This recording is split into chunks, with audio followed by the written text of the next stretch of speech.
The Egyptian president, Mohamed Morsi, has demanded the army withdraws an ultimatum to resolve the nation's political crisis, saying that he will not be dictated to.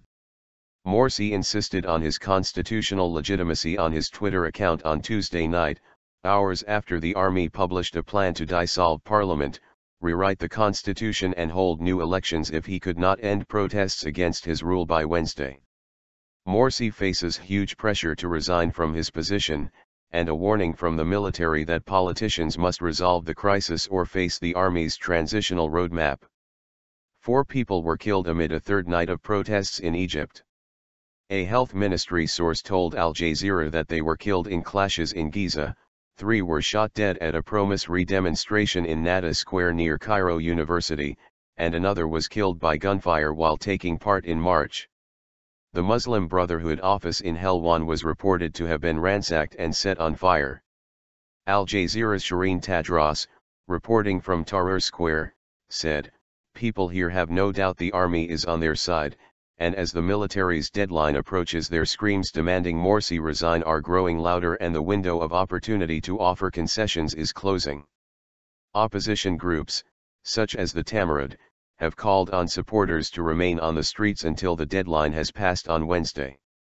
Pressure on Morsi continued to mount as the UN High Commissioner for Human Rights, Navi Pillay, called on him to engage in serious national dialogue with his opponents. U.S. President Barack Obama contacted Morsi by telephone to urge him to listen to all Egyptian voices, including the many Egyptians demonstrating throughout the country. More of Morsi's cabinet and advisors resigned on Tuesday, with Foreign Minister Mohammed Kamel Amr following 5 others out of the door. The president also lost the support of Sami Anan, his military advisor, who resigned and said the army would not abandon the will of the people. Committed to democracy. In an interview with Al Jazeera, Ala Mustafa, a spokeswoman for the Freedom and Justice Party, the political wing of the Muslim Brotherhood, said the party was committed to democracy and the president would call for a national dialogue to let every party take part. When asked if the party was fully behind Mohamed Morsi as president, she said, "The Freedom and Justice Party and the Muslim Brotherhood are behind democracy, we are here to support the Egyptian will." Asked the question again, she replied, "We are behind the will of the people. In democratic countries are known, by elections. The only way to change is not through protestation. We have a democratic path to go through. We are totally against any person trying to get our country back to dictatorship. We are with any initiative that takes things back to normal as long as it is under the umbrella of the Constitution. We are with any solution." Army statement. The Army on Tuesday also reiterated that its initial statement on Monday was not a de facto coup.